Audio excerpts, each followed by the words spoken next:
नमस्कार। जहां पूरी भारत की जनता लगी हुई थी कि आयकर रिटर्न को तेजी से भरा जाए क्योंकि 31 जुलाई अंतिम तारीख थी, वहीं एक राज्य ऐसा भी है जहां के निवासी निश्चिंत थे और निश्चिंत होकर बैठे हुए हैं, क्योंकि उन्हें आयकर भरना ही नहीं होता है।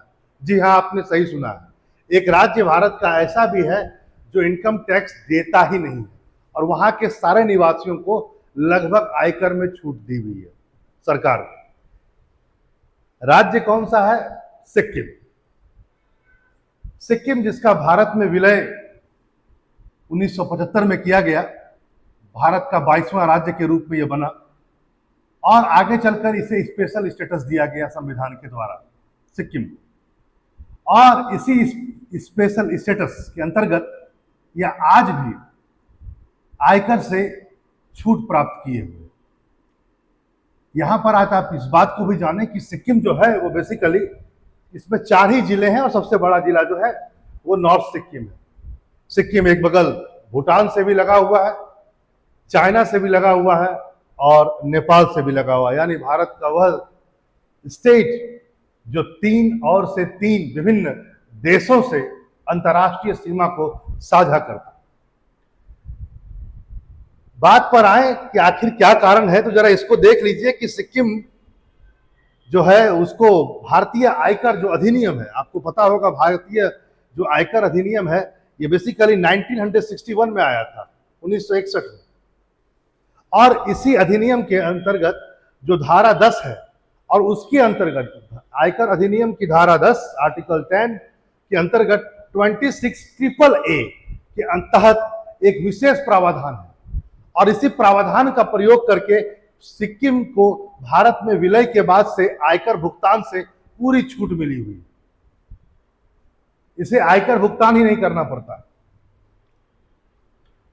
भारत में विलय से पहले यदि सिक्किम को आप देखें तो उसकी अपनी कर प्रणाली थी, उसका अपना टैक्स सिस्टम था। उनके निवासियों को जब विलय किया गया तो आयकर अधिनियम के अधीन नहीं लाया गया। और एक बात और भी कहा गया, भारत सरकार ने यथास्थिति बनाए रखने के लिए सिक्किम को आयकर से छूट दी। मतलब जो आप पहले कर रहे थे आप उसी को करें, यथास्थिति को बनाकर रखें। आपको भारत सरकार की आयकर अधिनियम के अंतर्गत पूरी छूट दी जाती है। ठीक है भैया, और इसका प्रिविलेज वो आज भी उठा रहे हैं।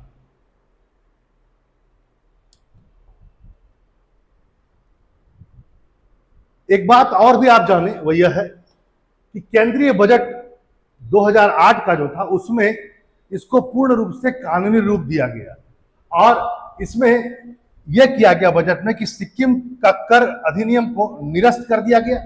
मतलब वहां पर जो भी पहले कुछ यथास्थिति बनाकर रखी गई थी उसको निरस्त कर दिया गया और पूरे क्षेत्र को आयकर अधिनियम 10-26AA के तहत सिक्किम के निवासियों को आयकर भुगतान से पूरी की पूरी छूट दी गई। आप इसको भी ध्यान में रखें कौन से आयकर अधिनियम से छूट दी जाती है, तो आपको यह भी समझ में आएगा। यह इसलिए भी किया गया क्योंकि सिक्किम को आर्टिकल 371F के अंतर्गत विशेष राज्य का दर्जा प्राप्त है। और यह भी एक बहुत बड़ा कारण था कि यदि आप सिक्किम को एक विशेष राज्य का दर्जा बनाए हैं तो कुछ दिखना भी चाहिए ना। चलिए, तो आपने क्या किया, आयकर से उसे छूट दिया हुआ। अब यहां पर कुछ बातें आई है। 2013 का वर्ष था, इस चीज को सुप्रीम कोर्ट में चुनौती दी गई।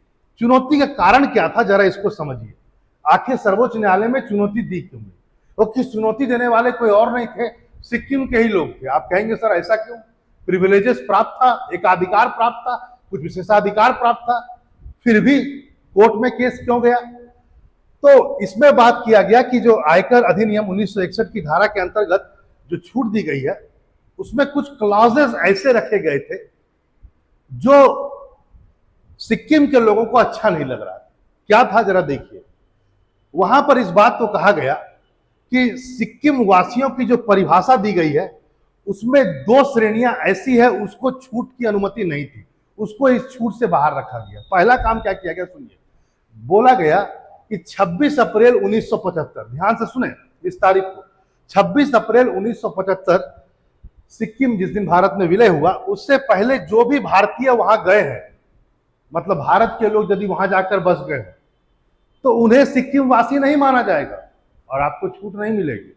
अरे भैया, और दूसरा पॉइंट, जो महिलाएं 1 अप्रैल 2008 के बाद सिक्किम छोड़ करके भारत के किसी अन्य नागरिकों से विवाह कर रही है, उसको भी वंचित कर दिया गया इस छूट से। और इसी कारण से ये जो दो बातें थी, इसी कारण से इसको सुप्रीम कोर्ट में चैलेंज किया गया। ठीक है भैया, आइए सुप्रीम कोर्ट ने क्या कहा जरा उस पर आते हैं। पहले एक बात इसको भी आज जान लीजिए, वो यह है कि जो आयकर, जो 2008 में बजट में जो कहा गया कि हम आपको क्लॉज धारा 10 26 के द्वारा छूट दी जाती है, उसमें सिक्किमीज शब्द को भी परिभाषित किया गया। ठीक है, और इसमें कहा गया कि 26 अप्रैल 1975 से पहले सिक्किम विषय रजिस्टर, ध्यान दीजिएगा, सिक्किम सब्जेक्ट रजिस्टर में जो भी लोग सूचीबद्ध होंगे उन्हीं को सिक्किम वासी माना जाएगा। पहला पॉइंट तो ये।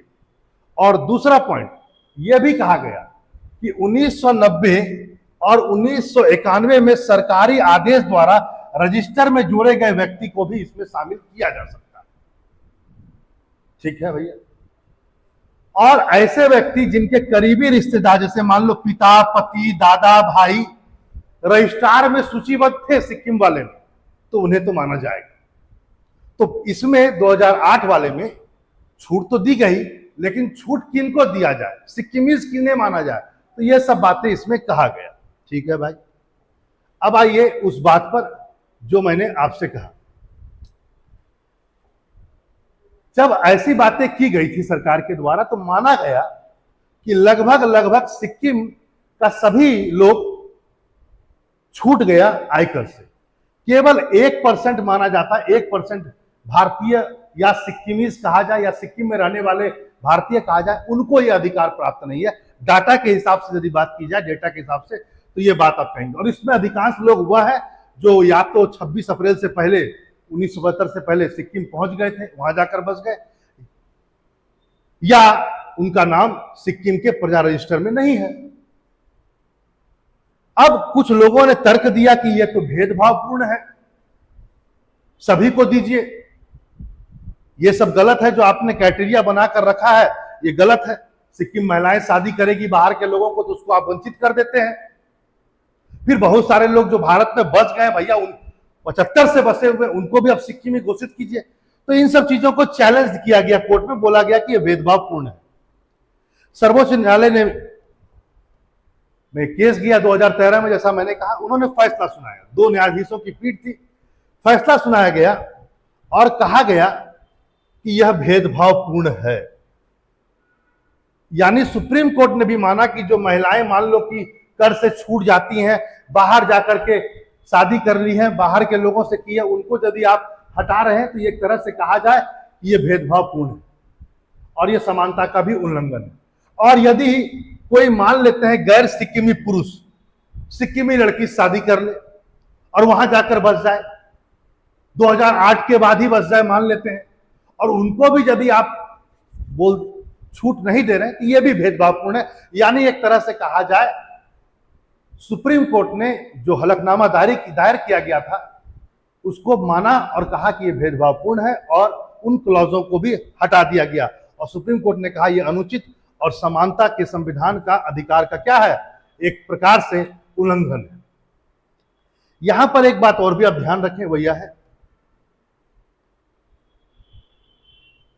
न्यायाधीश ने बाकायदा कहा कि जो लोग छूट गए हैं, मान लेते हैं कि सिक्किम जो सब्जेक्ट रजिस्टर था, जो 26 अप्रैल 1975 से पहले सरकार कहती है कि जो उसमें है वही सिक्किमीज माना जाएगा, उन्हीं को छूट देंगे। तो उस बात पर भी अब सुप्रीम कोर्ट ने बाकायदा इस बात से कहा कि ये भेदभावपूर्ण है। मतलब सरकार ने, सुप्रीम कोर्ट ने यह भी कह दिया कि उनको भी साथ भी भेदभाव हो रहा, यानी तीनों क्लॉज हो गया।